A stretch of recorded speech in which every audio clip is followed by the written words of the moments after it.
সুপ্রিয় চাষি ভাই সবাইকে আন্তরিক অভিনন্দন, প্রীতি ও শুভেচ্ছা। যারা যেখান থেকে এই মুহূর্তে আমাদের প্রোগ্রামটি দেখছেন সবাইকে স্বাগতম আমাদের চ্যানেলের নতুন আরেকটি পর্বে। দর্শক বন্ধুরা, আজকে আমরা যে বিষয়টি নিয়ে আলোচনা করতেছি সেটি হচ্ছে আমাদের ধান খেতে আগাছানাশক। আমরা যে ধান খেতে আগাছানাশক ব্যবহার করি এতে অনেক সুবিধা আছে, পাশাপাশি কিছু কিছু আগাছানাশকের আবার কিছু কিছু অসুবিধাও আছে। সেই ক্ষেত্রে দেখা যায় অনেক সময় আমরা ভুলভাল কিংবা উল্টাপাল্টা আগাছানাশক ব্যবহার করি। এর পরিপ্রেক্ষিতে যেটি ঘটে সেটি হচ্ছে যে আমাদের ধান গাছের যেভাবে পাশকাঠিগুলো হওয়ার কথা ঠিক সেভাবে পাশকাঠি হয় না।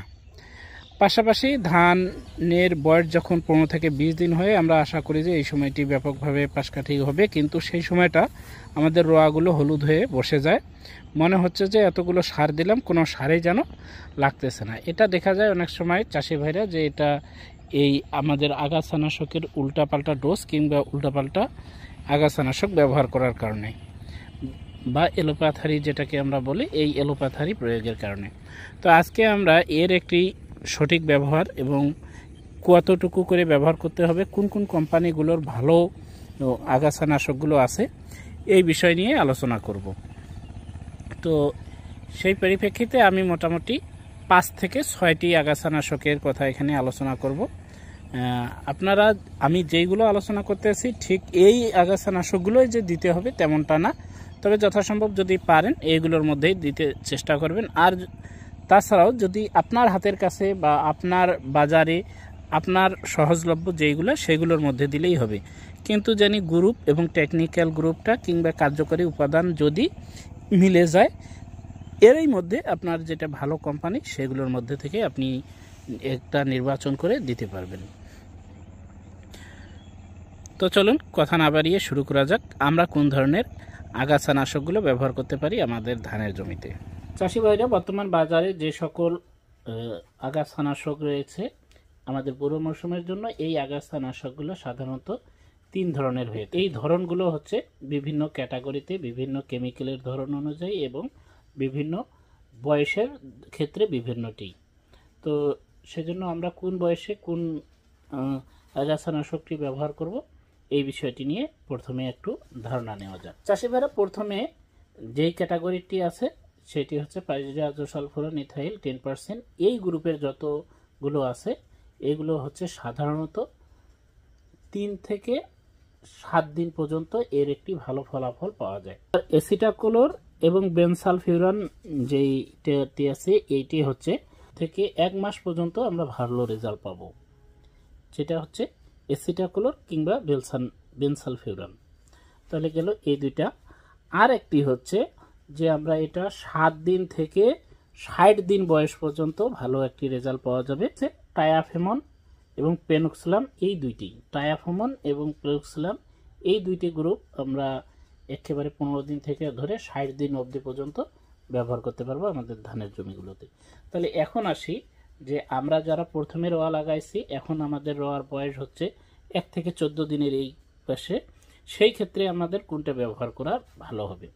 দর্শক বন্ধুরা, এক্ষেত্রে জানিয়ে রাখি, যদি আমরা পাইরাজোসালফুরান এই গ্রুপের বেলায় আগাছানাশকগুলো ব্যবহার করি সেই ক্ষেত্রে আমরা কিন্তু খুব একটা ভালো রেজাল্ট পাবো না। কারণটা হচ্ছে যে 15 দিনের পরে যেই আগাছাগুলো জন্মাবে, যেই ঘাসগুলো জন্মাবে সেগুলো কিন্তু এই পাইরাজোসালফুরান 10% যে উপাদানটাতে আছে সেগুলো ভালো করে নিধন করতে পারবে না। সেই ক্ষেত্রে আমাদের অবশ্যই এইটা পরিহার করে এর পরের ধাপটাতে যাওয়া ভালো হবে। তো এই যে পাইরাজোসালফুরান ইথাইল 10% এটা যে আছে এটা হচ্ছে আপনারা পেয়ে যাবেন এমারাস, এমাগ্রিন, সাথী, গোল্ড, এই ধরনের যে 25 গ্রামের প্যাকেটগুলো এইগুলো সাধারণত এই পাইরাজোসালফুরান ইথাইল যেটাতে পাবেন আপনারা দেখে। এইটা আপনার সর্বোচ্চ কাজ করবে 5 থেকে 15 দিন বয়সের এই ধরনের আগাছাগুলো। 15 দিনের পরে যেই আগাছাগুলো জন্মাবে ওইগুলোকে কিন্তু এইটা সেভাবে নষ্ট করতে পারবে না। সেই ক্ষেত্রে আপনাকে যাইতে হবে পরের ধাপের যে আগাছানাশকগুলো। এই আগাছানাশকগুলো আপনার মোটামুটি একটা ভালো রেজাল্ট এনে দিতে পারবে এবং ভালো কাজ করবে। সেই ক্ষেত্রে আমি যেটা বলবো খুবই গুরুত্ব সহকারে, যে আমি গুরুত্ব দিচ্ছি এই কারণে যে আসলে এই ধাপের যেই আগাছানাশকগুলো আছে, এইগুলো যদি আপনারা ইউজ করেন সেই ক্ষেত্রে কিন্তু একটি ভালো রেজাল্ট পাওয়া সম্ভব। আমি এখানে কয়েকটির নাম বলতেছি, এই কয়েকটির মধ্যে যে কোনো একটি আপনারা ব্যবহার করবেন। হয়তো বা এইগুলো না পাইতে পারেন, এই গ্রুপের অন্য যদি কোনো ভালো কোম্পানি আপনার এলাকায় থেকে থাকে সেই ক্ষেত্রে আপনি সেইগুলোরও ব্যবহার করতে পারবেন। তো এই ক্ষেত্রে আমি ন্যাশনাল এগ্রিকেয়ারের একটি আগাছানাশকের কথা বলি, সেটি হচ্ছে চিনজার। এই চিনজারে কার্যকরী যে উপাদানটি ব্যবহার করা হয়েছে সেটি হচ্ছে এসিটাক্লোর 14% এবং বেনসালফিউরন মিথাইল 4%।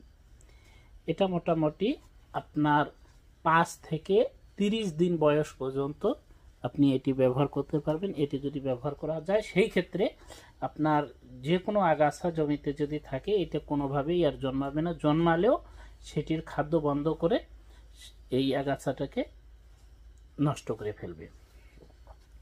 দ্বিতীয়ত যেটি ব্যবহার করতে পারেন সেটি হচ্ছে এই গ্রুপেরই বেসিক ক্রপ কেয়ারের ফিট ফাট। এটিও আপনারা 5 থেকে 1 মাস পর্যন্ত অর্থাৎ 30 দিন পর্যন্ত ব্যবহার করতে পারবেন। এটিতেও এসিটাক্লোর 14% এবং বেনসালফিউরন মিথাইল 4% ব্যবহার করা হয়েছে। পাশাপাশি আপনি এই গ্রুপেরই আরেকটি পেয়ে যাবেন, সেটি হচ্ছে এসিআই ক্রপ কেয়ারের জাম্প 20WG।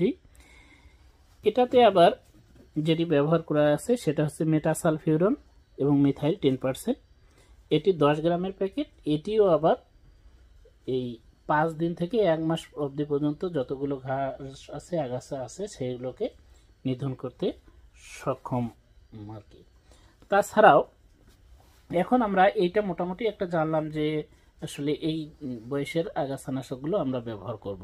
এই যে গ্রুপগুলো, এই গ্রুপেরগুলো যদি আপনারা ব্যবহার করেন সেই ক্ষেত্রে আপনারা কিন্তু 1 থেকে 30 দিন অবধি পর্যন্ত মোটামুটি একটা সাপোর্ট পেয়ে যাবেন। তারপরে হয়তো বা আপনার আগাছা হয়ে গেছে, পুরাতন ওই জমিতে পুরাতন আগাছা রয়েছে, পুরাতন ঘাস রয়েছে, সেই ক্ষেত্রে আপনারা যেটি ব্যবহার করবেন এবং এটি একেবারে নিশ্চিত যে আপনার জমি শুরু থেকে শেষ অবধি পর্যন্ত আর কোনো রকম আগাছা থাকবে না, সেই ক্ষেত্রে আপনারা ব্যবহার করতে পারেন অটো ক্রপ কেয়ারের গ্রানাইট 240 SC। এটিতে যেটি ব্যবহার করা হয়েছে সেটি হচ্ছে পেনক্সলাম। এটি 1 মিলিয়ে 4 লিটার পানিতে মিশিয়ে স্প্রে করতে পারবেন। এটি যে কোনো ক্ষেত্রেই আপনি ব্যবহার করতে পারবেন, বিশেষ করে বোরো ধানের ক্ষেত্রে। এটি 2 মাস অবধি পর্যন্ত আপনার ধানের জমিতে কোনো রকম আগাছা হতে দিবে না। আর আমার বিশ্বাস যারা একবার এই গ্রানাইটটি ব্যবহার করবেন তারা আর গ্রানাইট কখনোই ছাড়বেন না। দ্বিতীয়ত হচ্ছে বায়ার ক্রপ সায়েন্সের একটি কাউন্সিল প্রাইম। এটিও একটি বায়ার ক্রপ সায়েন্সের আধুনিক একটি আগাছানাশক, যেটির নাম হচ্ছে কাউন্সিল প্রাইম 50 SC। এটিও আপনারা খুব সুন্দরভাবে ব্যবহার করতে পারেন। এটাতে যে টেকনিক্যাল ব্যবহার করা হয়েছে, যেই কেমিক্যালটি ব্যবহার করা হয়েছে সেটি হচ্ছে ট্রায়াফেমন। এই ট্রায়াফেমন এটি খুবই একটি ভালো রেজাল্ট এবং এটিও আপনার 60 দিন অবধি পর্যন্ত কোনো রকম আগাছা আপনার জমিতে থাকতে দিবে না। এটি খুবই একটি শক্তিশালী সিস্টেমিক গুণসম্পন্ন আগাছানাশক। এটি আগাছার একেবারে পুরো খাদ্য বন্ধ করে এই আগাছাটাকে নিধন করে। তারপরেও আপনারা যে কয়েকটি গ্রুপের কথা বললাম তাছাড়াও আপনারা ব্যবহার করতে পারবেন সেমকো কোম্পানির ক্রেশ। এই ক্রেশটাও খুবই ভালো রেজাল্ট। এটিও যদি আপনারা ব্যবহার করেন সেই ক্ষেত্রেও কিন্তু 1 থেকে 60 দিন, মানে আমরা ধরি এটা 5 থেকে 60 দিন অবধি পর্যন্ত কোনো রকম আগাছার সমস্যায় আপনারা পড়বেন না। এই ক্রেশ কিন্তু আপনারা ব্যবহার করতে পারবেন যারা বীজতলা তৈরি করছেন। বীজতলায় যদি আগাছা হয়ে থাকে সেই ক্ষেত্রে বীজতলা মূল জমিতে ট্রান্সপ্লান্টিংয়ের 5 থেকে 7 দিন আগে যদি আপনারা এটা ব্যবহার করেন তাহলে আপনার জমিতে যে বীজতলায় যে আগাছাটা থাকে এই আগাছাটা কিন্তু সম্পূর্ণরূপে নিধন হবে এবং আপনি একটা সুন্দর বীজতলা পাবেন। এই বীজতলা নির্ভয়ে সেখানে তুলে দিয়ে লাগাতে পারবেন। এই হচ্ছে একটা বিষয়। তো ভিডিওটি বড় হয়ে যাওয়ার কারণে আজকে এই পর্যন্তই। ভালো থাকবেন, সুস্থ থাকবেন। আমাদের পরবর্তী নিয়মিত কৃষি প্রোগ্রামগুলো দেখার জন্য আমার চ্যানেলটি সাবস্ক্রাইব করে রাখতে পারবেন। ততক্ষণ পর্যন্ত সবাই ভালো থাকেন, সুস্থ থাকেন। দেখা হবে পরবর্তী ভিডিওতে। সবাইকে ধন্যবাদ জানিয়ে আজকের মতন এখানে শেষ করছি। আল্লাহ হাফেজ।